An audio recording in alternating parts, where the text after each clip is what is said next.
Hello, everyone. We're going to get started in just a few minutes. We're just letting everyone filter in.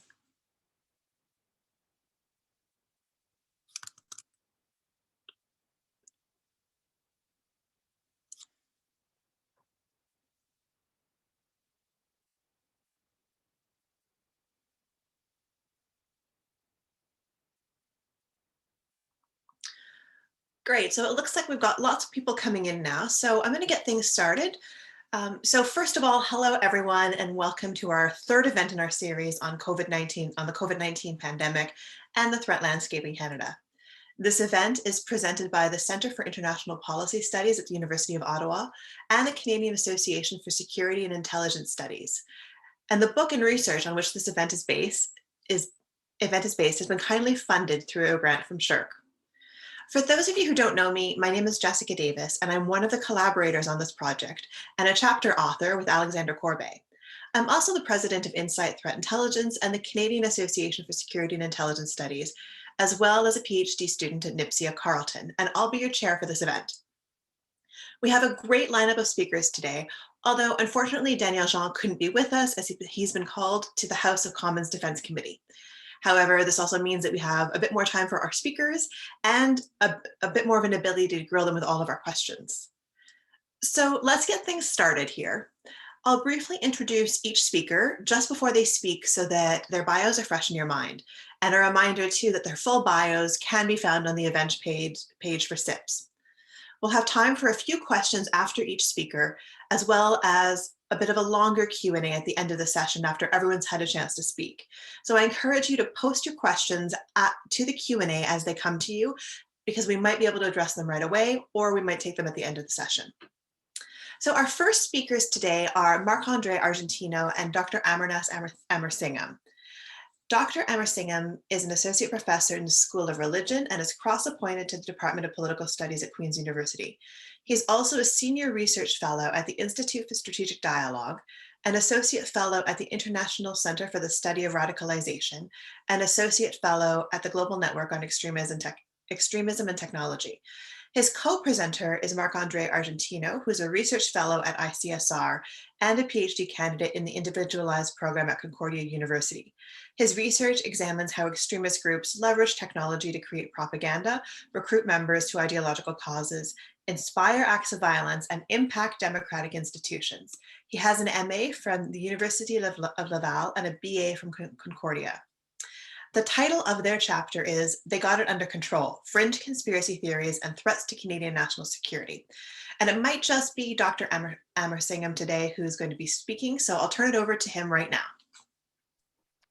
Awesome, thanks, Jess. It is just me today. We'll talk a little bit about the chapter and the things that we discuss in the chapter. Let me just put this from the beginning. Okay. So we'll talk a little bit about what conspiracy theories do generally for people and the impacts that they have, and then I'll provide a bit of a case study of QAnon just so we have somewhere to ground some of these studies.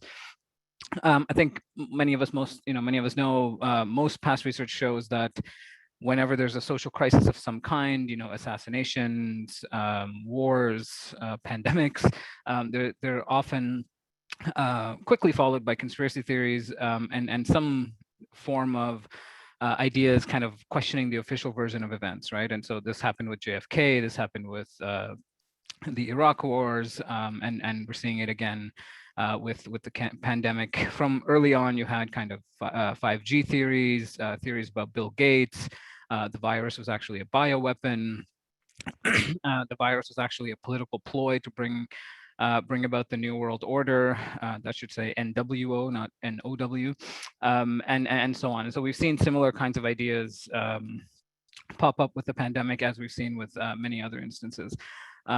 There's been, quite surprisingly, a lot of studies that have come out very recently specifically dealing with COVID-19 and conspiracies, and almost all of them basically make the argument that the more people believe in these kinds of conspiracies, they're less, the more they're likely to not accept preventative measures by the government, the more they're likely to support xenophobic policies, anti-immigration, anti-refugee policies, And of course, the broader studies on conspiracies basically show that the more people believe in these things, the less likely they are to volunteer, the less likely they are to donate money, less likely to vote, and of course, for our purposes, less likely to vaccinate their kids.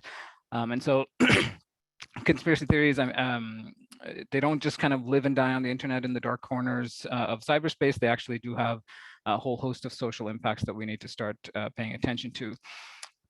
So in terms of QAnon, it has its immediate predecessor in a whole host of ideas that circulated on 4chan, which came to be known as the Pizzagate Conspiracy.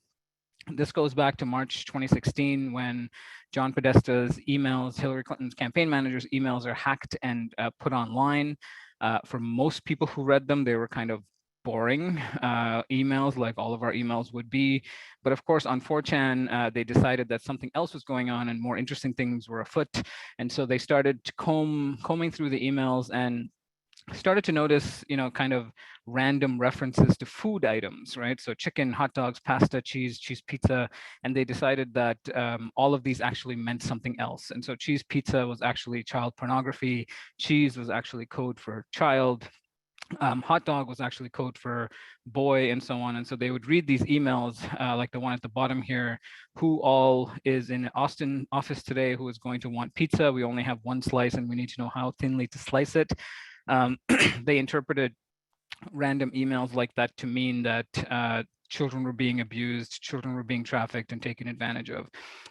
Why this is important is because a lot of these same supporters or followers of the Pizzagate conspiracy theory on 4chan are the early adopters of what became known as the QAnon conspiracy, right? So QAnon, loosely defined, is a kind of decentralized ideology, basically arguing that there is a globally active deep state of satanic pedophile elites who are responsible for all the evil in the world. It's the same deep state that was trying to bring down the Trump administration, and that there were people operating within the Trump administration who were fighting back against the deep state, and they needed your support.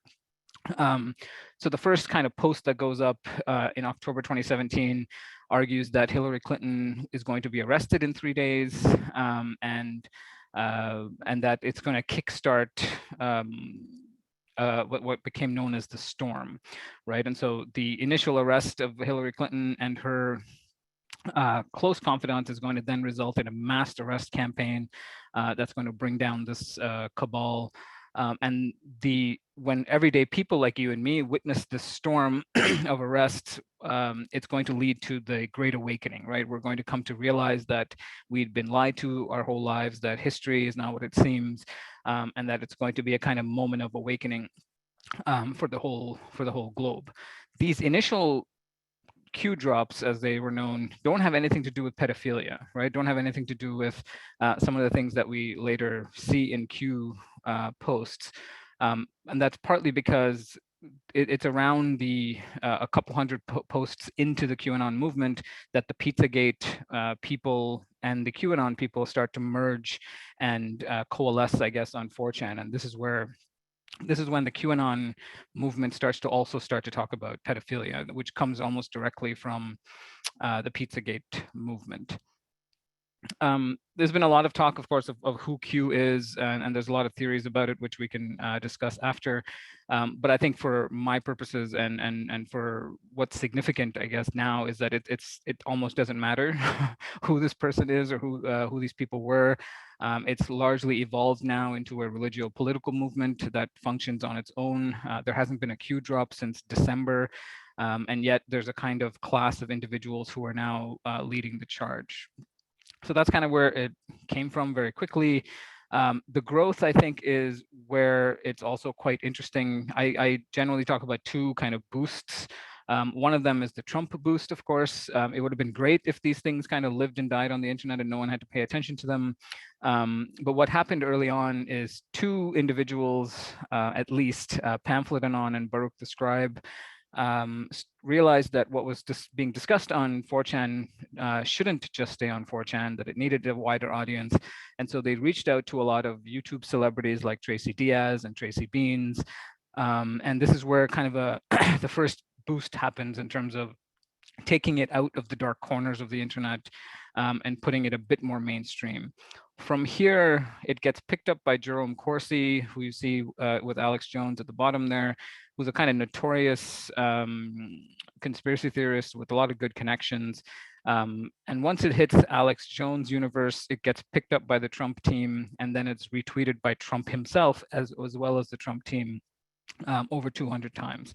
And so you see how this kind of travels from an image board on 4chan, which most people aren't paying attention to then being talked about on the debate stage, right? No other conspiracy theory has had that kind of career into the mainstream in at least several decades. And so this is kind of the first boost that happens, is the opportune presence of Trump in the White House, who himself is a very conspiratorial thinker. The second is the COVID effect. So you can see this is all of the combined page likes from all the QAnon pages internationally and domestically. And you see all of them go through the roof basically in March 2020, which is the period of COVID quarantine and lockdown, right? And what happens here is COVID obviously produces a whole host of its own conspiracy theories, which then QAnon supporters latch onto. And so QAnon, in addition to riding the Trump wave, also rides the COVID conspiracy wave into the mainstream. And so similarly, in the number of posts you see here on international pages and domestic pages, again, goes through the roof around March 2020. And so they both benefit, or QAnon and COVID conspiracy theories both benefit from kind of the presence of Trump in the White House and the Trump team, as well as its own kind of internal mechanism.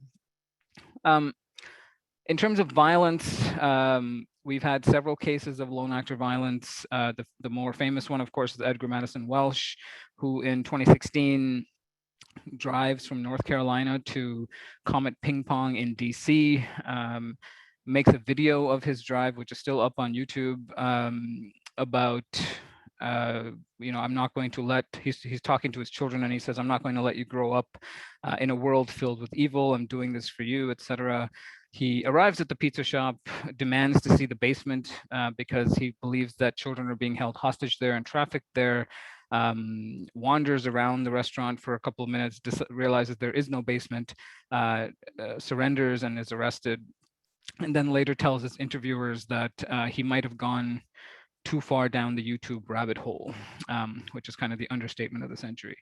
And then, of course, the more recent case in Canada of Corey Huron, who was consuming a lot of COVID-19 conspiracy theories at the time, and drives his truck through the gates of Rideau Hall.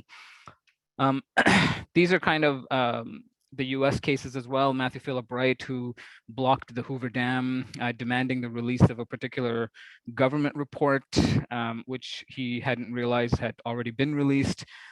Anthony Camello, who assassinated a member of the Gambino crime family because he thought the crime family was also trafficking in children. In court, he draws a Q on his hand and flashes it to the media. Edward Moreno, who derails his train in Nevada, I want to say, because he near a kind of Navy ship that's parked or in nearby, and he basically says that this is being used to traffic children, or it's being used for some sort of nefarious purposes related to COVID-19. Jessica Prim similarly attacks or kind of drives up to a Navy ship demanding to see what's going on, and had previously made several kind of threats to assassinate Joe Biden as well. And so you have these kinds of lone actor violence episodes kind of pop up here and there, which we hadn't necessarily seen in the past either when it came to conspiracy theories. Whether you're talking about the 9/11 conspiracy theory or moon landing or JFK, they've largely kind of existed in the online space and haven't really trickled into the mainstream, and particularly haven't trickled into or haven't mobilized to violence in the same way. We're starting to see that shift, of course. We saw the Nashville bomber, who was consuming a lot of David Icke, lizard people, reptilian people theories. And so I think we're seeing an interesting kind of dynamic where more and more people are mobilizing to violence. And so that is an ongoing concern. In a first kind of cut of the data that the START Center in Maryland did of the people arrested with QAnon affiliations. They found, of the 61 people that they looked at, 31 were involved in the January 6th insurrection. Average age 42, 46 men, 15 females. Some with military backgrounds and criminal records, 21 were married. And then some interesting numbers which need a lot of unpacking, but some interesting numbers here in terms of 83% of female offenders in this sample experienced trauma prior to their radicalization, often linked to sexual abuse of their children. And so there's obviously a theory that these kinds of experiences make you particularly open to hearing theories like QAnon. But a lot of this needs unpacking, but the first cut of the data by START is quite interesting to look at. Of course, mental health concerns as well, in terms of PTSD, paranoid schizophrenia, bipolar disorder, and so on. So I'll stop there, but happy to take questions about whatever you like. Thanks. Thanks so much, Amar. So I want to remind the audience that we can take some questions for Dr. Amersingham right now, and then we'll move on to the next panelist. So I see that Jean-Francois has a question for us. We'll start with him. Yes, hi. I mean, it's a simple question, really, but probably it's simple in meaning. I think it's difficult in answer, right? We've always thought that the more information we were going to have, the least these types of conspiracy were going to be able to get a hold in the mind of the electorate and of people. Obviously, this seems to not be the case. So conjecture for me, what you think is kind of what within the flow of information that we have right now is kind of leading us to this or to where we are. And I'd be interested about your thought as to what we can do to try and minimize the effect of these, or at least how they're gripping the population. Thank you. Thanks. Yeah, no, I mean, great questions, and also the most difficult ones related to conspiracy theories, right? And I think part of what's happening here is a kind of broad, and I've talked about this before, is a kind of broad loss of trust in expert systems. And so it's not so much that information isn't being read. All these people read all these things, right? It's that they don't trust this information. They don't trust the people who are delivering the information. They don't trust mainstream media. They don't trust government officials. They don't trust policy people. And so it's not so much that they don't see the information or that they aren't engaging with it, because a lot of them will screenshot and post links directly to mainstream media in conspiracy channels online.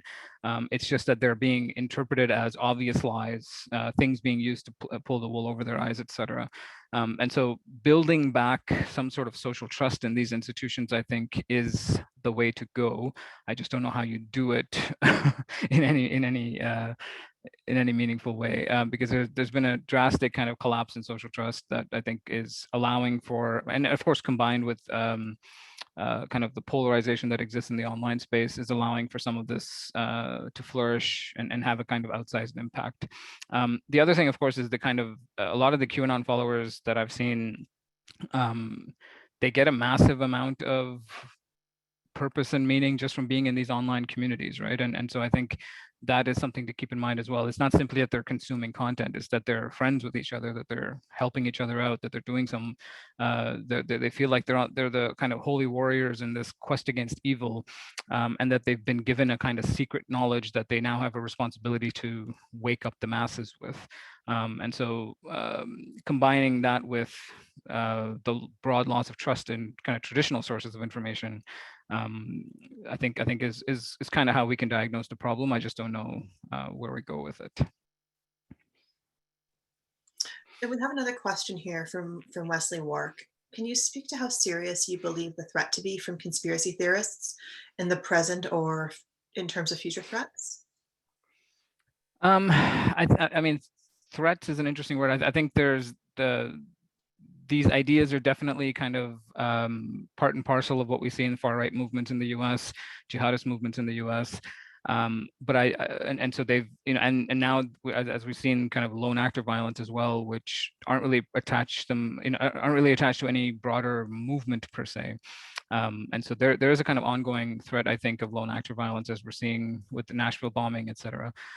For me, though, I think the future threat is kind of how corrosive these ideas can be for democracy itself and kind of public discourse, right? And as I talked about in the first slide, it has real impacts on how these people behave and engage with the outside world, whether they vaccinate their kids, whether they vote, whether they volunteer, whether they believe anything they're seeing. And so I think that has a kind of long-term threat that we need to think about in terms of how this information that these people are consuming actually influences their behavior. So I think about threat in two ways. One, in terms of these lone actor attacks, which are happening, but then also the kind of long-term corrosive impact of some of these ideas, which are growing, unfortunately. Great, thanks. I just want to take one more question. So you spoke about QAnon mobilization to violence and the lack of that in other conspiracy theories. So I would like to know a little bit more about what you think explains that variation, and then how similar you find QAnon mobilization, maybe other forms of violence stemming from ideologically or religiously motivated individuals. Yeah, I mean, I think what's unique about QAnon and Pizzagate, for that matter, is it really went to the moral heart of some of these individuals, right? If you believe in the moon landing being faked, or you believe the Earth is flat, it's not necessarily a moral question for you, right? It's not necessarily forcing you to behave in certain ways. But if you believe that children are being actively trafficked and sexually abused by elites, politicians, and Hollywood actors, if any of us truly believe that, I think we would all do something about it, right? And so QAnon and Pizzagate had a kind of unique ideological element to it, which put kind of individual responsibility into people's minds, and then many of them, or some of them at least, acted. And so I think that element is quite common with the far right, and with a lot of former far right people I've interviewed, as well as jihadists I've interviewed, where this idea of individual responsibility in the face of injustice is a common thread, right? It's what are you going to do about it? How are you going to explain this to your kids? How are you going to explain this to your grandkids? How are you going to explain this to God when you're questioned about it, etc.? And so this idea that you yourself is now tasked with, because you've been blessed with this information, seeing the world clearly, you now have a responsibility to do something about it. At the very least, wake up your fellow masses, or actually do something yourself. So I think that's a common thread that I've noticed with all three kind of belief systems. Thank you very much. That was super interesting. And just a reminder to the audience that we will very likely have lots of time at the end for questions. So if you have more questions for Dr. Amersingham, please make sure you put them in the Q&A, and we'll come back to those in a minute. So for now, we'd like to move on to our second speaker, which is Dr. Leah West. Dr. West is an assistant professor of international affairs at NIPSIA at Carleton University and counsel with Freidman Mansour Law. She completed her SJD at the University of Toronto Faculty of Law in 2020, where her research explored the application of criminal, constitution, and international law to state conduct in cyberspace. She's the co-author, along with Craig Forcese, of National Security Law, 2nd edition. She'll be speaking to us today about privacy versus health, surveillance to stop the spread. So Professor West, over to you. I'm having trouble. Someone needs to let me turn my video on. Okay, let me send you a request. 1 second.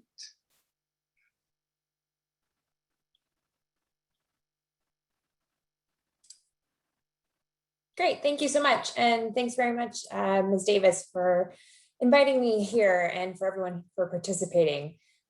So as you all know, in early 2020, as COVID-19 spread across Canada, officials within and outside national security community were considering how state resources and capabilities could be retooled or redirected to manage the pandemic. One of the key debates that emerged early on in this country and abroad was whether or not the state's surveillance apparatus used by federal security and intelligence agencies to detect and monitor national security threats could be used as a way of tracking and tracing and stopping the spread, whether or not the federal government had a mandate that would have allowed for individuals or telecommunications service providers to share location generated by wireless devices, namely cell phones, was also something that was being heavily considered.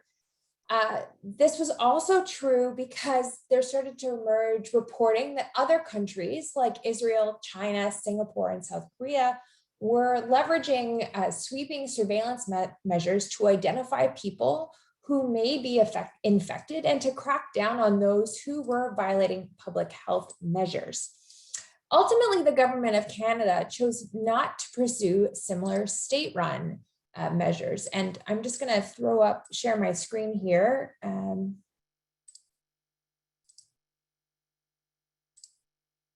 So hopefully everyone can see that. Instead, what Canada did was chose to use a voluntary cell phone-based application called Covert Alert. This, at the time, was hailed by privacy experts as a very, privacy protective measure. But realistically, if we look at the reporting, it's wholly failed as a public health measure. It's been ineffective as a contact tracing tool and provides no additional capacity for the enforcement of quarantine orders or public health measures. But did the government of Canada have an alternative? The short answer that I explain in my chapter is no. Despite arguments advanced by some legal scholars, there's currently no means by which the surveillance capabilities of Canada's intelligence and security agencies can be leveraged to stop the spread of COVID-19 in Canada. I answered that question by looking at a variety of legal authorities. So I first looked at authorities governing our national security and intelligence community, namely the CIPS Act, the CSE Act, and the Criminal Code of Canada that governs the information that can be collected and produced to law enforcement agencies. And I found that there is currently no means by which surveillance capabilities of Canada's intelligence security communities can leverage their existing authorities, so their peacetime authorities, to collect this information. And part of that is because of their limits on their authorities, and part of it is also because of existing privacy protective authorities. So we have the Privacy Act, the Personal Information Protection and Electronic Document Act, or PIPEDA, and the Canadian Charter of Rights and Freedoms. So if we look at all of the peacetime authorities, the only thing that could potentially allow government bodies to try and enforce quarantine measures would be some limited some limited authorities under the Criminal Code for production orders. But really what would be required is knowledge of a crime that is about to have been committed or that has already committed. So it doesn't allow the government to proactively kind of measure and enforce measures. You would really need to have already had crimes occurred. So people who are deliberately flouting or flouted measures, or who are planning to flout public health measures. And then you could potentially get some information that would allow you to track and trace people's movements in order to enforce those measures or to investigate already failed failed compliance. So current authorities, not helpful.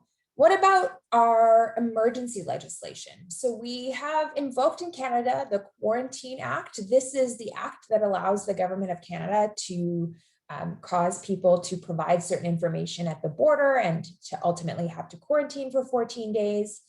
Under the act, travelers have a duty to provide any information that a quarantine officer may reasonably require for the performance of their duties. And when there's an emergency order issued under the Quarantine Act, that can subject anyone seeking to return to Canada to any condition. Arguably, one of those conditions could be the mandatory download and use of an application that would allow quarantine officers to track travelers' movement and to enforce compliance with any order issued under the Quarantine Act. Of course, there's several limits to this kind of action. It would only impact travelers coming into Canada from a foreign country. It could only be permitted for so long as they were bound by an order under the Quarantine Act. So in current case is 14 days. And it would really be ineffective for contact tracing because you could only enforce it on people who are returning. So people around them wouldn't benefit or wouldn't be required to comply with the requirement to have an app on their phone. It would only be returning travelers. So again, pretty limited. The last thing I looked at was the Emergencies Act. Now, the Emergencies Act contains the stiffest government emergency powers of any emergency law in Canada. It defines a national emergency as an urgent critical situation of a temporary nature that seriously endangers the lives, health, or safety of Canadians, and is of such proportion or nature as to exceed the capacity of authority or of any authority of a province to deal with it. It has to seriously threaten the ability of the government of Canada to preserve the sovereignty, security, and territorial integrity of Canada. And it can't be addressed effectively under any other law of Canada. And importantly, the caveat, any other law of Canada means any federal law. So given what I've just told you, right, here is a potential reason to invoke the Emergencies Act. There's no current law in Canada that would allow federal agencies to actually engage in kind of mass contact tracing, whether or not it was, highly privacy protective or not. So now the Emergencies Act, by definition, could have been invoked to date, but the government of Canada has chosen not to invoke it. But the legal threshold arguably has long been met. Instead, what the government has chosen to do, as we all know, is to pass kind of one-off pieces of legislation. But they still could have invoked the Emergencies Act. So does this help us? And now I'll say there are academics who have argued, legal scholars, that yes, the Emergencies Act could be a means by which the government could collect personal information to do mass kind of contact tracing or surveillance. And I will say that as much as I respect the scholars who have made this argument, I highly disagree with it. Now, the basis for those who say that it could be done is looking at Section 8 of the Emergencies Act, having to do with what orders and measures can be put in place when there is a public welfare emergency, which is the type of emergency we would be in for COVID-19.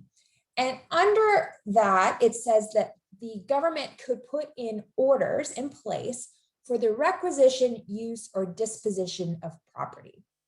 Now, they argue that this could be relied upon to force either individuals or companies to provide data to the government for contract tracing, for enforcement measures, etc. But they say that it wouldn't be sufficient to overcome the privacy protections that exist under PIPEDA and under the charter. So you'd also need some other legislation to back end that. Now, I'm not going to get into that argument because that is super nerdy privacy law stuff, but I will tell you that I disagree with it, and I'm happy to talk about that in terms of questions and answers. But the really important thing here is to recognize this term of the use property. Private information, personal information under law has never been recognized as property. The move to recognize property rights and personal information should also not be undertaken lightly. So first, under current Supreme Court law, individuals do not own information about themselves that third parties physically compile. What does that mean in the context of location data that might be generated by telephone service providers like Rogers and Bell, right? It means that the personal information generated by users and compiled by those service providers is not the property of the individual subscriber. But the Supreme Court has also said Rogers and Bell don't own that personal information either. They own how it is what it is physically compiled on, but the actual personal information isn't the property of Rogers and Bell. So under current law, this data doesn't technically, in the abstract, belong to anyone as property. The other thing is recognizing property rights and personal information would have huge implications The issue is subject to long-standing debate and has wide-ranging implications in our modern data-driven economy. Currently, none of Canada's privacy or data protection laws expressly defines who owns personal information, let alone the vast amount of data we generate simply by living in the modern world. Before we try and wedge a new understanding of property rights into this Emergencies Act kind of definition of things, we have to consider the very real ripple effect that would have of finally saying that, no, we think that there are property rights and personal information. That's a huge step that would have huge implications. And I really don't think an emergency is the right time to be kind of wedging a round peg into a square hole in order to make that happen. The consequences of that are something that we shouldn't be thinking about in terms of emergency legislation. That would have to be a very, very deliberate conversation. So what does all of this legal jibber jabber mean? It means the government of Canada actually has no means of leveraging any of its electronic surveillance or data analytical capacities that its security intelligence agencies have to conduct contact tracing or stop the spread of a communicable illness like COVID-19. Whether they should is a normative question that I don't engage in. That's something else for others. But if we, after all of this, look back and say, we tried the COVID-19 app, Alert app, we tried voluntary compliance, we tried voluntary uptake of an application, none of it worked. Could we have imposed other measures that would have allowed us to do a better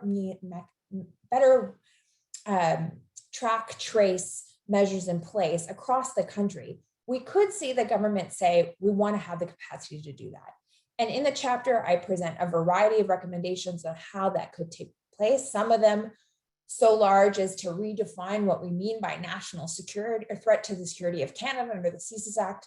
Others as small as adding a very clear addition to what can be done under public welfare emergencies. There are a variety of different choices to make, but the point is right now, the security and intelligence apparatus and the analytical capabilities that our intelligence community has just simply can't be used in a public health emergency. And I think that there is room for further discussion about how we want to amend our laws to make sure that should we find ourselves in this kind of emergency again, we can use those resources as a means of protecting the health and security of Canadians.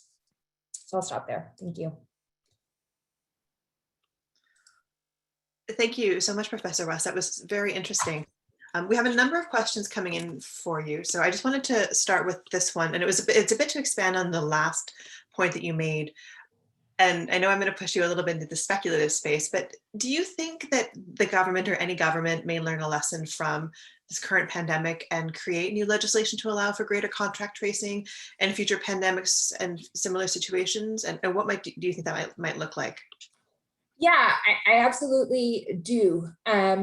Again, it depends on how specific you want to get and who you want to put those authorities, vest those authorities and capabilities in. I think that all of my recommendations that I make, I think there's two things that would be helpful and nuanced. So one, I think we could expand CSC's assistance mandate. So right now, CSC has the ability to assist RCMP and CSIS and the Canadian Armed Forces or D&D in exercising their legal authorities. I think we could potentially expand CSC's assistant mandate to include provincial health authorities. If the Minister of Public Safety makes a written request to the Minister of National Defense. And that could be triggered when there's a declaration of a provincial emergency that requests federal assistance. And that's something that would be done under the Emergency Management Act. So it wouldn't necessarily have to be done even at a national level, but it would allow CSC to assist provinces when there's an emergency where this type of information would be valuable. The other thing I think we could do is if you look at Ontario's Emergency Management and Civil Protection Act, it's unique across all of the provinces and territories, and then it's uniquely stipulates that the Lieutenant Governor and Council may actually issue an order that any person collect, use, or disclose information that, in the opinion of the Lieutenant Governor, is necessary to prevent, respond, or alleviate the effects of the emergency. And I could see us federalizing something like that under the Emergencies Act that would then allow for the collection of information. But at the end of the day, any order that is made would ultimately still have to comply with the charter. So obviously what the charter requires is attenuated in emergency circumstances, but there would still have to be charter protections built into any order for kind of mass surveillance information. Thank you. There's a couple of questions here actually that deal with something that you just mentioned a little bit, which is at the provincial level. So, have you looked at whether provincial governments have all the authorities that they need to do contact tracing? Again, could you comment on abilities to act at the provincial level? So the provinces, essentially what they're doing for contact tracing is all done under their public health or public health emergency legislation. It's different province to province. And that's the information that allows them to call you and ask you or tell you that you've been in contact with someone and then ask for your information, right? Collect certain information with you and then share elements of that information with others for contact tracing purposes, right? And that's not unique to emergencies. STDs are communicated in the same way. So, but the issue is that the provinces don't have any capacity to collect information under their Emergency Management Act from the telephone service providers, for example, all but Ontario, unless they wanted to also get into funny interpretations of what property means. So only Ontario could actually go to a company like Rogers and say, we want this information. Then what they did with it, how they employed it, would have to be governed in respect to the charter. But right now, the provinces are actually using kind of the devices we carry around with us to advance this right now. Only Ontario potentially has that capacity, the others do not. And there's just one more that I want to touch on before we move on. And again, a reminder to the audience that keep your questions for Professor West coming in because we'll have some time at the end to answer some more. But this one's from Wesley Wark. So do you have a view about the use of Canadian security and intelligence capabilities for global surveillance or epidemic or pandemic disease outbreaks to better provide for early warning?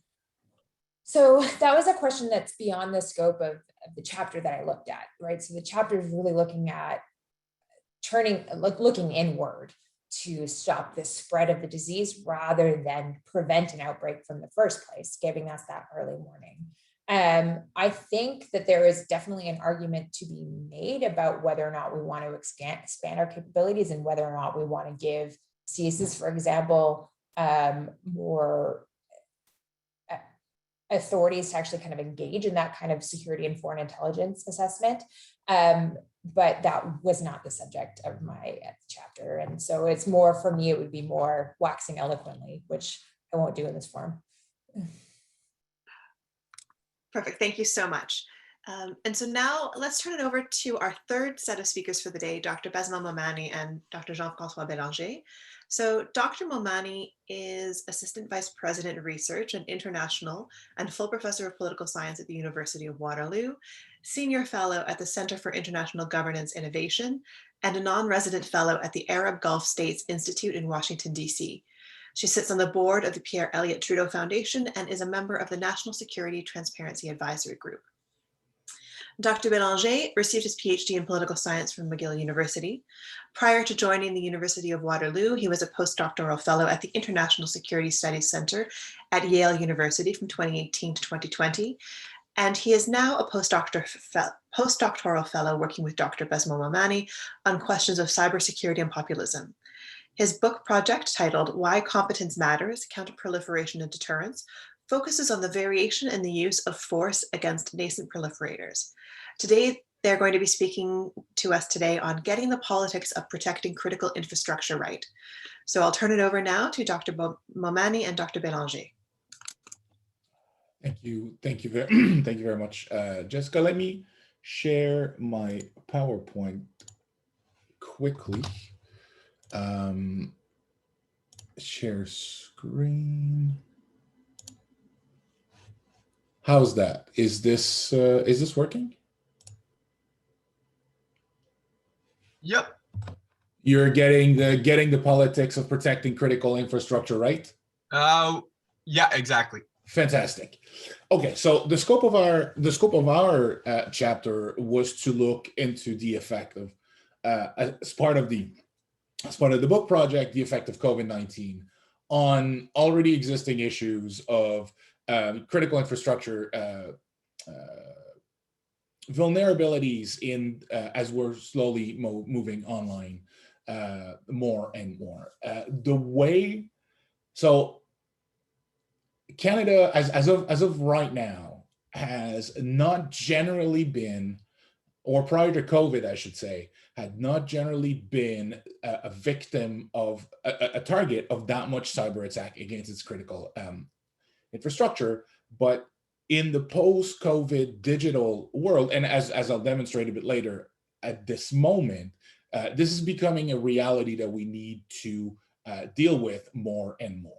Right. And for the rest of this presentation, when I talk about critical infrastructure, what I'm talking about mostly will be, energy and utilities, financial system, the food system, transportation, government and governmental information, communication technology, the healthcare sector, the health system, water, emergency services, and so on and so forth. Right. Is this moving? Yeah, perfect. I will give you right away the two takeaways that I think we would like you to leave with today at the end of the presentation. What we note, and I mean, the first one is kind of this brute fact that we are moving online, whether we want to or not. And because of this move of a lot of our system to an Internet of Things type of deal, we are exposing our critical infrastructure systems to cyber attack, and therefore need to pay a lot more policy attention to them. The second one is that due to these risks, but also to the more and more decentralized nature of critical infrastructure administrations, right, public and private, we will need a much stronger coordination effort between the federal government, its entirety branches, and mostly public safety, because as you'll see a bit later, they're at the forefront of all of this, but also private entities to make sure that these attacks are detected when they happen and that they can be dealt with in that process. And here's the roadmap of what I am going to do for the rest of the presentation, right? I would slowly walk us to COVID, but I think to be able to do that, first we need to understand why we need more protection for our critical infrastructure and what has been going on up until now at a more macro level, state and state-sponsored criminals attacking infrastructure. The second part will be discussing the political ramifications of critical infrastructure protections and so on. And then we will get to the impact of COVID-19 on cybersecurity and critical infrastructure. And then I will give us a brief look ahead. And what I mean by a brief look ahead is I'm going to give you 3 policy recommendations that we came to with the paper. Okay, this is just an image to give you a nice idea of how everything is now interconnected through online. Okay. As I've said, like a lot of the things that we know and handle these days, critical infrastructure have become what would you call hyper-connected and vulnerable to malicious actors and attack, right? The operational technology behind these systems are now moving in such a way that they are being integrated with smart technology, just like your home or your thermostat. And they are also moving to be able to be remotely enabled, right? We've seen this with COVID a lot more. More than that, we see that these systems are now relying on software and hardware that is more easily accessible online by hackers, right? I have just very quick survey that was done by the WEF in 2020 of about 1,000 businessmen, scholar, academic, and government worker, saying that for them, cyber attacks against critical infrastructure was the 5th largest global risk that we face today. And this is compounded by another survey of about 2,000 global utilities, technicians, and administrators who basically came up with this neat breakdown of this statistic. That is, half of these respondents believe that their infrastructure were going to be targeted by a cyber attack in the upcoming year. A quarter of the respondents had said that they had already been a target of an attack at their place of work in the year 2019. And a third of these respondents, and it's probably the scariest of this thing, is a third of them reported that the cyber attack that affected their operational technology came in and were undetected. And this is problematic because we know as of now that due to a report by the Canadian Center for Cybersecurity, a report that came out in 2020, that foreign agents are already probing our defenses to cyber attacks on critical infrastructure. We know that it is highly likely that through non-state actors that states are sponsoring to do so, they are developing cyber capabilities to be able to disrupt Canadian infrastructure, such as electricity, but also healthcare system and so on and so forth. Now, I think the very important caveat here, and is this third point on the PowerPoint, is this. This does not happen in a vacuum, right? Cyber attacks are also a form of either coercive diplomacy or tools in the toolbox of states to be able to obtain their preference and objective.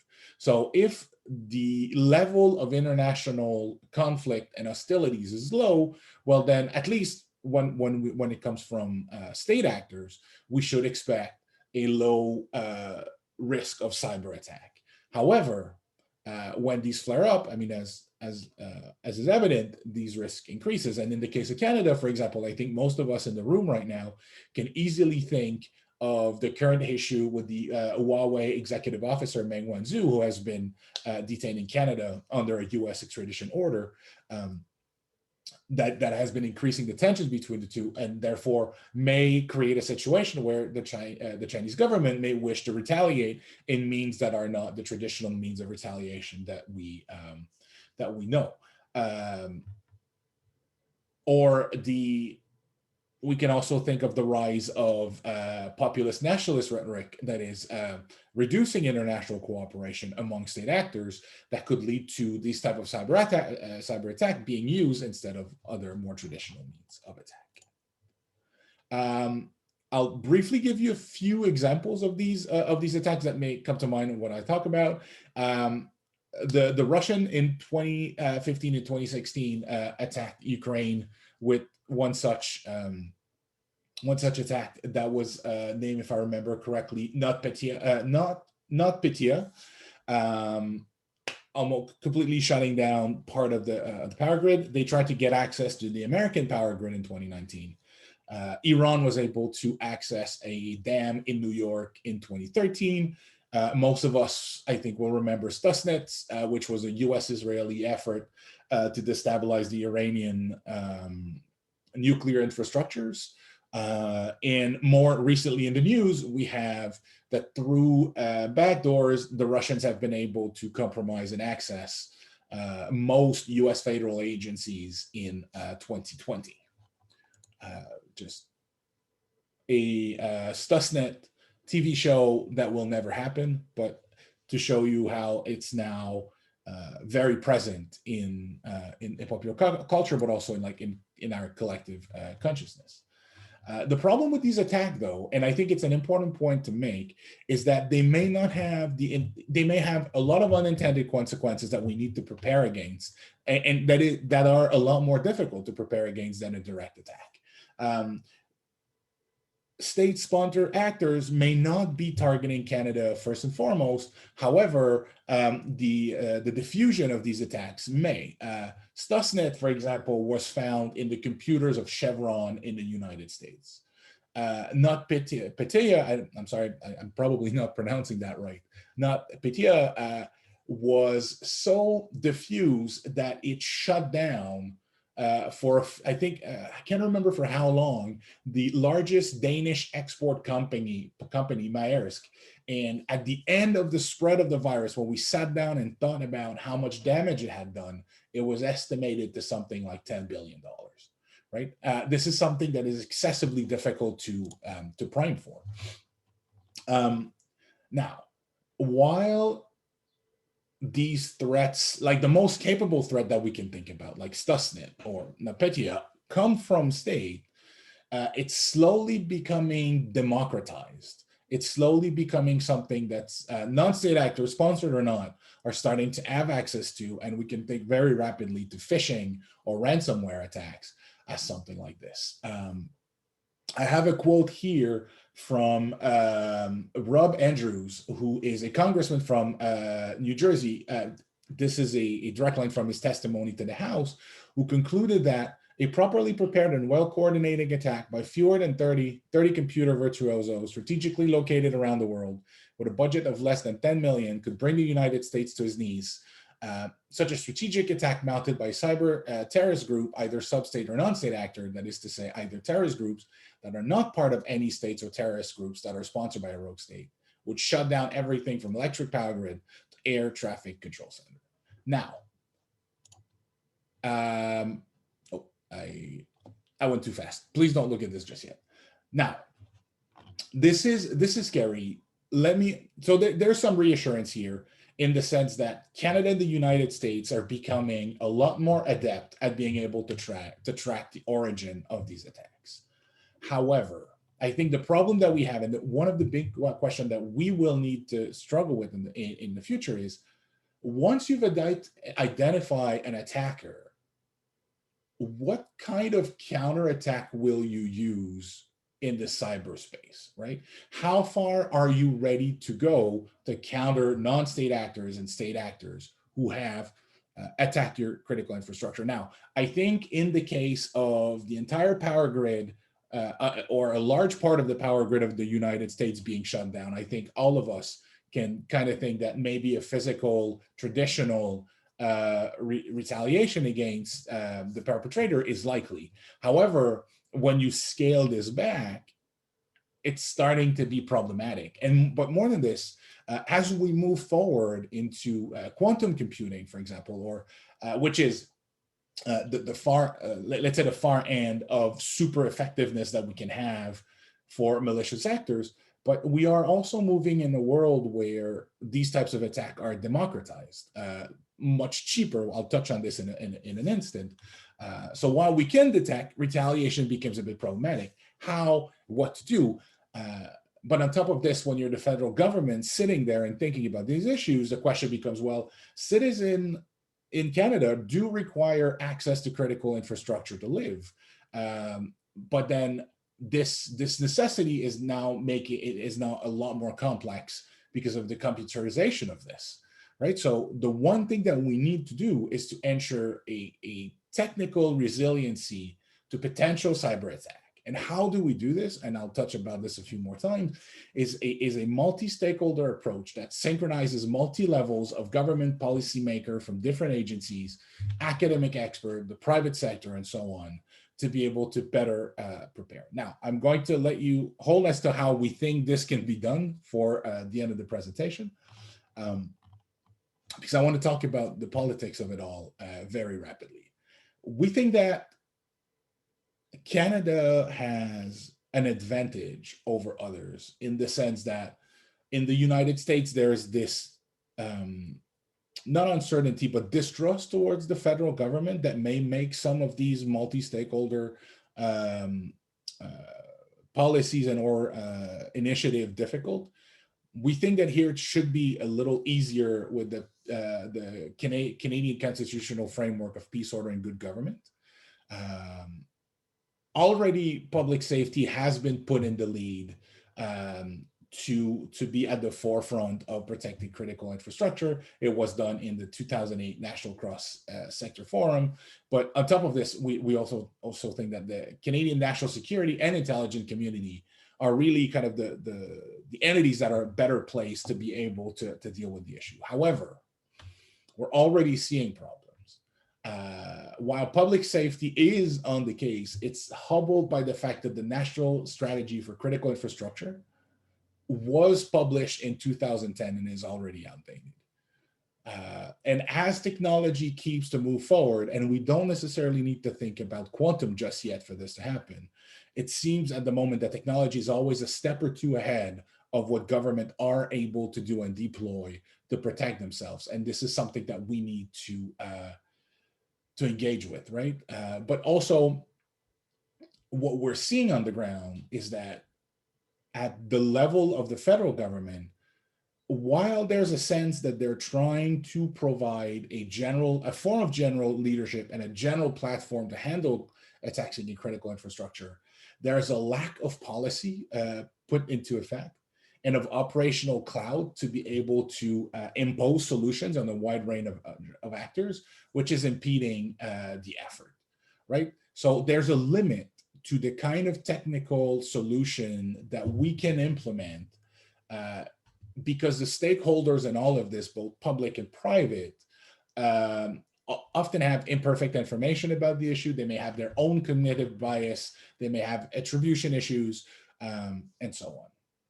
And if we add, and so take the individual organization's issues and then compound this to the fact that we now have diffuse responsibility for what is going on across sectors, but also across agencies and across public and private sector.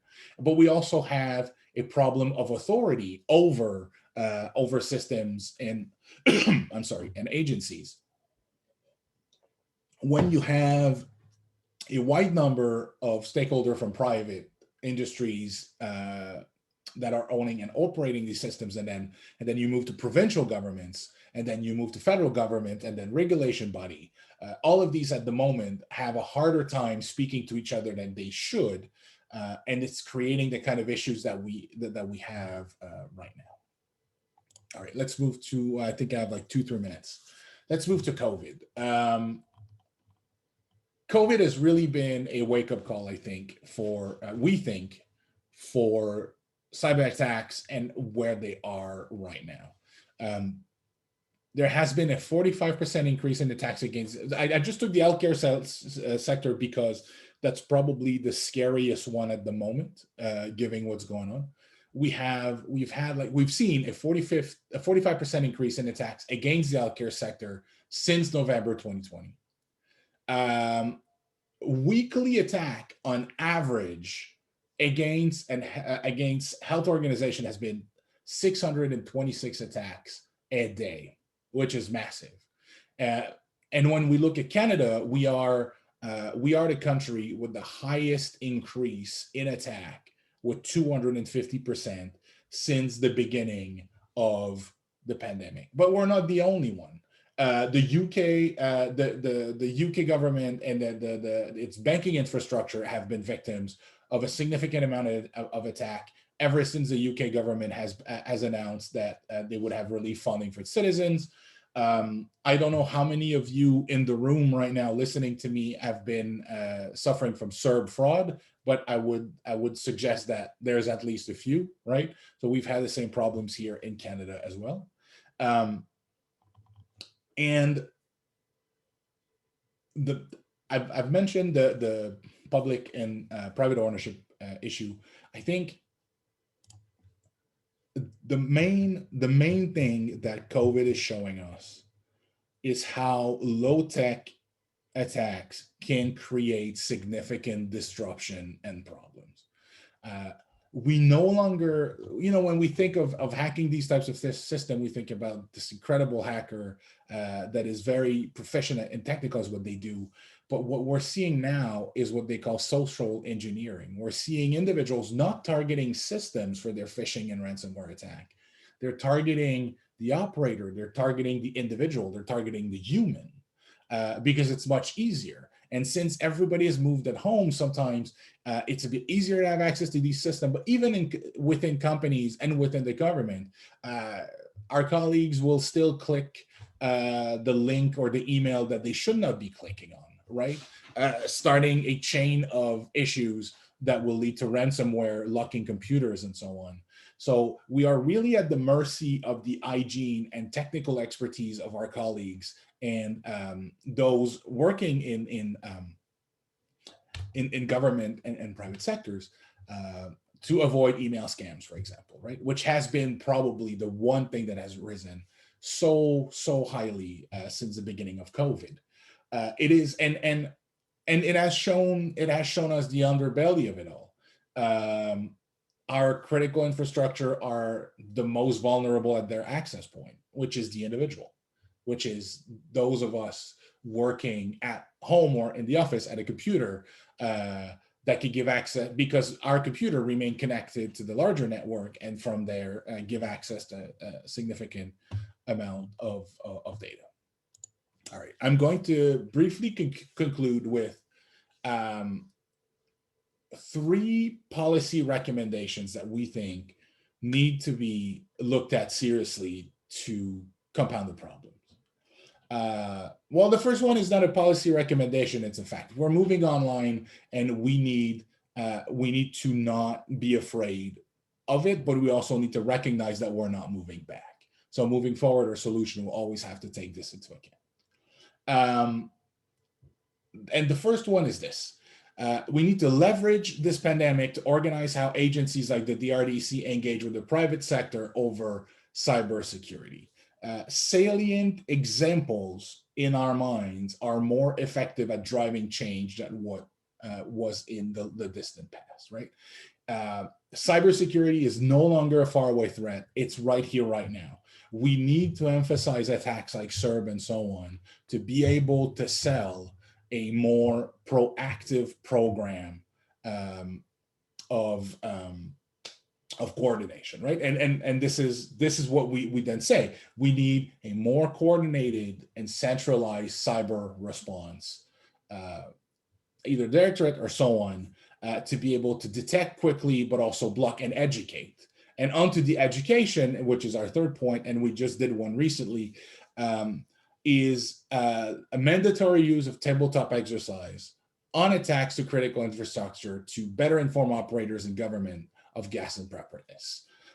There is nothing better than to be able to witness an attack and learn how to answer to it in a safe environment where making mistake is not going to be problematic, where making mistake is expected, and where you can learn and move forward from, right? Or at least just learn to recognize what a phishing or ransomware attack can look like, or what are the vulnerable part of operational technologies and system, and how to react to it, and so on. Thank you very much. Great, thank you so much, Dr. Belanger. So we do have some questions coming in for you, and a reminder to everybody who's listening to send those questions to the Q&A, and you can send them for Dr. Belanger, you can send them for any of our other panelists. So just to kick things off, my question for you is, do you think the pandemic has distracted the government from these issues, or has it galvanized much of a response? What have we seen from them in terms of policy development, or has it largely been on hold? I think at the moment, I don't think it would be on hold. As I said a minute ago, we recently did a tabletop exercise like this with about, I think the total amount of individual were 600, I think in total, both private and public, to educate on what phishing and ransomware attack look like, what to do, and to kind of take stock of what was going on with it. However, it seems that right now, at least we're reacting a whole lot to what is going on, and I think, at least, and other can correct me if I'm wrong, what I've been seeing is we are reacting to the need, like with CERB, for example, of putting money in the pockets of Canadians so that the economy doesn't crash and so on. And then we will think about the lessons of what to do once we're past that hurdle, right? but I think it's also our role to be able to continue and push. Like, yeah, okay, this is great. This is good ideas, but let's push more. Let's push more reforms. Thank you. Wesley Wark writes that CSE now has active cyber powers. These are designed not just for counterattack against malicious cyber actors, but also for preemption. Can you speak to how you see preemptive measures unfolding? Discreetly is the first thing that I would say. It's a good question, because every time I think I have an answer for something like this, I'm proven wrong. I remember right before Stuxnet that I thought nothing so overt would probably be done giving the chance of escalation in the Middle East. But what did we see? We saw, we saw the operation that was Stuxnet, how it also diffused everywhere. And it seems to have kind of fizzled out in the retaliation phase from the Iranian, although the New York Dam incident is more likely linked to it. So I think my very rapid answer is we may start to see them being a bit more overt than it is for comfort, because it seems, at least for at the moment, in the public eye, we are not seeing the kind of retaliation that we would expect, right? 2015 in Ukraine, what has come out of it? Not as much as we would have expected. The North Korean attack, it's not preemptive attack as you mentioned, but I'm looking at consequences. North Korea, with when they attacked Swift Bank's accounts, I think they made millions out of this. I don't recall they were sanctioned on that specifically. They were for the nuclear program, but I do not think they were sanctioned for the Swift attack. So two things that I want to say. I think we are going to move to cyber preventive attack a lot more, because it seems, at least as of right now, or until we have an accident or an escalation that proves us otherwise, the response to these types of attack have been meager. However, I also think that states have been fairly reserved in the way they have in what they have targeted. Right? We haven't seen the United States shutting off power all over Moscow and suspiciously near military sites, right? This would probably be excessively dangerous, but we've seen it in other places that are problematic. We've seen the Russian going through the federal government in the US, and I have a feeling that the Americans are doing the exact same thing to the Russian right now. But those are the kind of attacks that are plausibly deniable, and also that you can kind of live with. But big overt attack, I do not think you can. So yeah, I'll restate. I think we'll see more of them, because so far states have been decent at selecting target, but also that retaliation has been fairly lukewarm. Great, thank you very much. So I actually want to pop back over to Dr. Amersingham to ask a couple of questions here that have come up in the chat about QAnon in North America. So I'll just summarize these quickly. So, people are interested in knowing how you would characterize QAnon mobilization in Canada. Is QAnon a North American phenomenon, or are we seeing similar movements in other parts of the world? And is QAnon gaining members in Canada? Yeah, I think so. Marc-Andre counted, I think by his last count, something like 85 countries where QAnon is present. And so there's definitely an international presence. What's interesting about it is, because it's this kind of big tent umbrella conspiracy, which Pac-Man style just eats up everything it encounters. It's also proved to be quite nimble as it moves international. And so, obviously we've noticed a lot of Arabic content in the Middle East, the movement to Canada and Australia, et cetera. What tends to happen sometimes when it moves outside of the US sphere is the kind of Trump savior element gets dropped.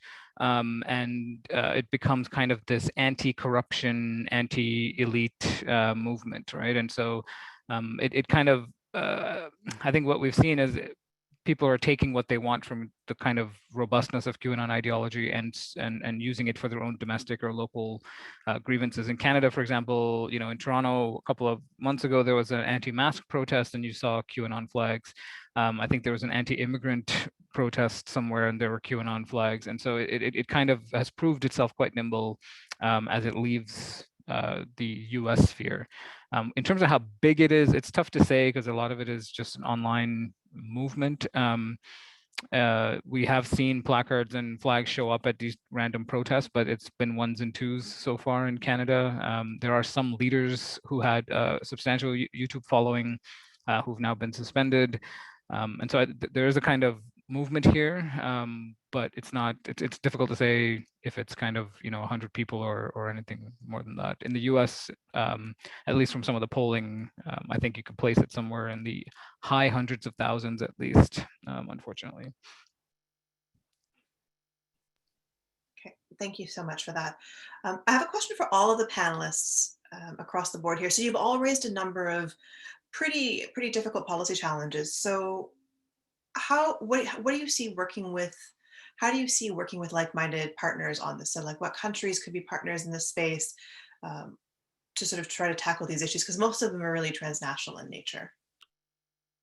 So I'll start with Dr. Amersingham since he's up on the screen.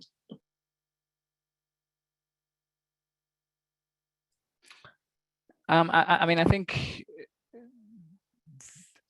I don't want to overblow the the kind of national security impact of something like conspiracy theories. And so I don't, as me and Stephanie Carvin have written, we don't believe that law enforcement should be hanging out on 4chan endlessly looking for some random thing. But I do think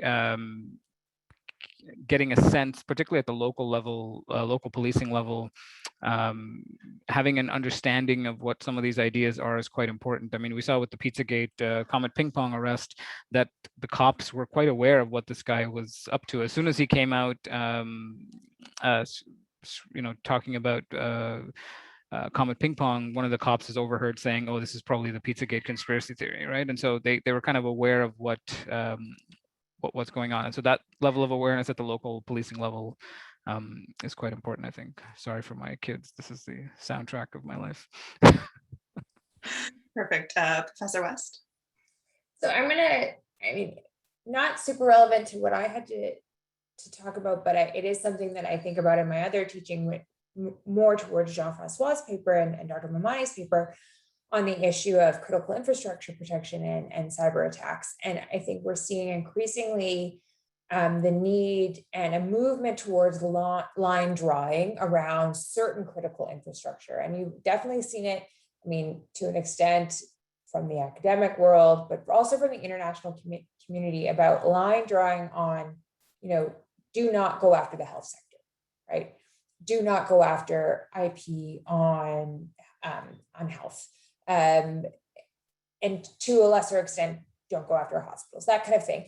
And so I think the line drawing exercises around certain elements of what we would consider the private realm globally, with countries coming out and saying, these are where we're going to draw lines. And if you cross them, you should expect to see us act in response, is important, because right now we're not going to get new treaties on what is and is not okay in cyber. We're not going to see swift advancement on customary international law in this space.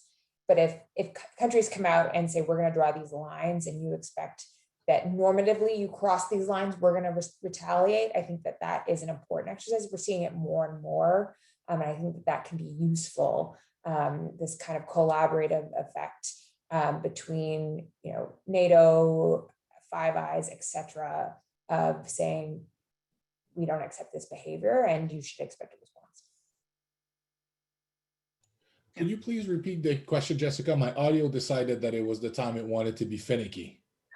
Yeah, the question is really just about whether there's space for international cooperation or partnerships, and with what countries in particular on your topic.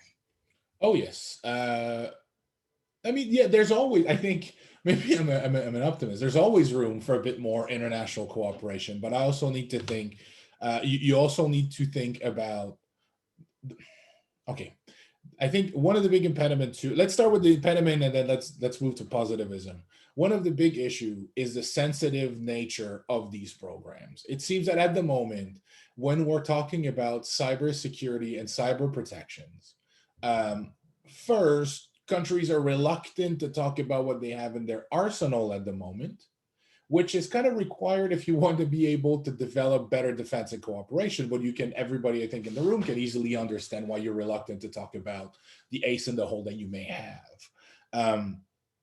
Flip side of this, what it creates is that the defense to what we have are always in the past. But I like Leah's suggestion. I think, especially when it comes to protecting national security infrastructure through NATO would be a good forum, especially to begin with, because a lot of the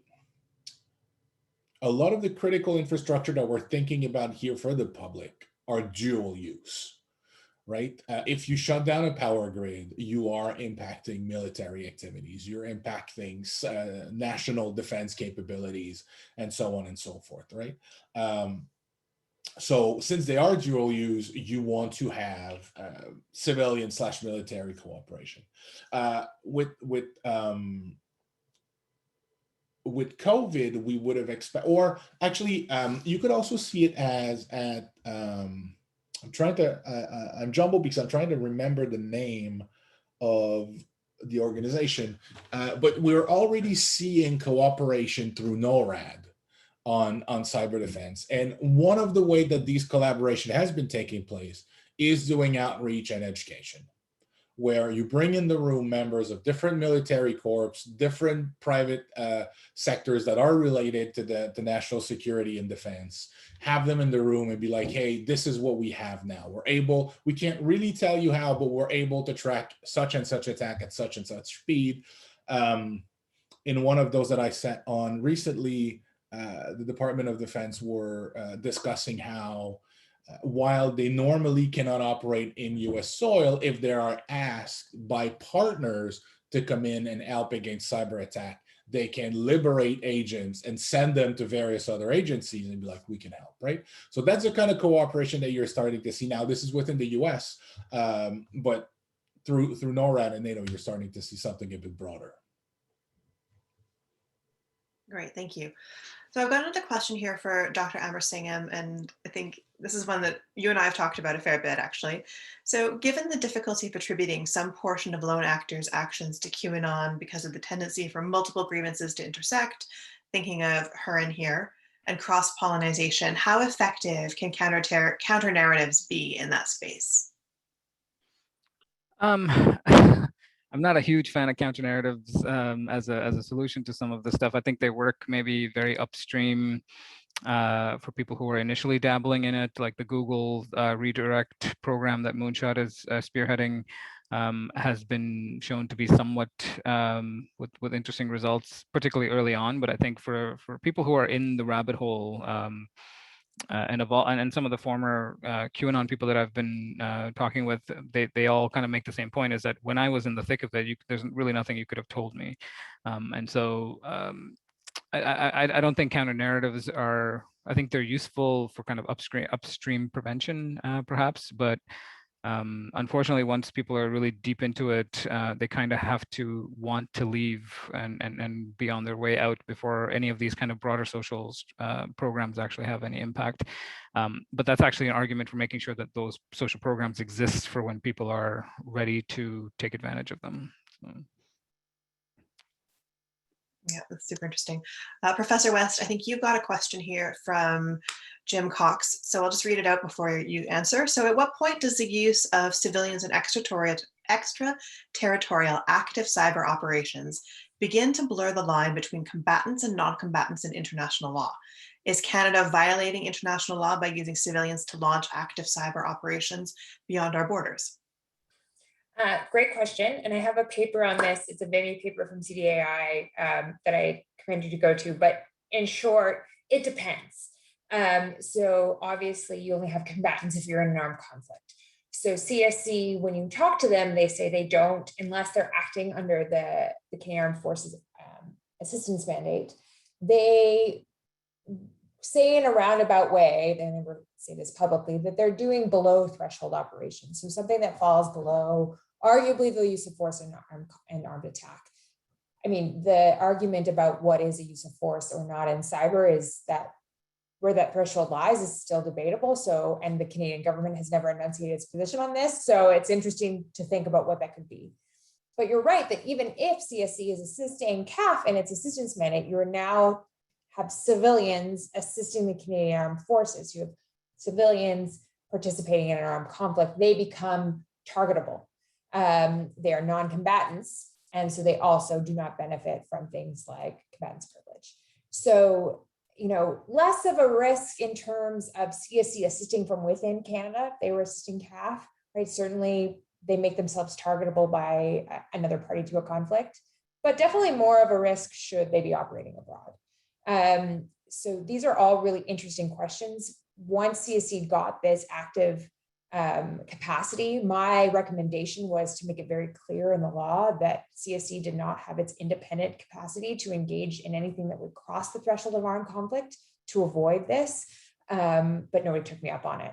But CSC, as I read the very clear text of the CSC Act, although I know they tend to disagree with me, has to comply with international law when engaging in active defensive cyber operations. So it does, I mean, all of this ties their hands in interesting ways, whether it be the CSC Act itself or international law. And I don't think they have good answers for any of this yet.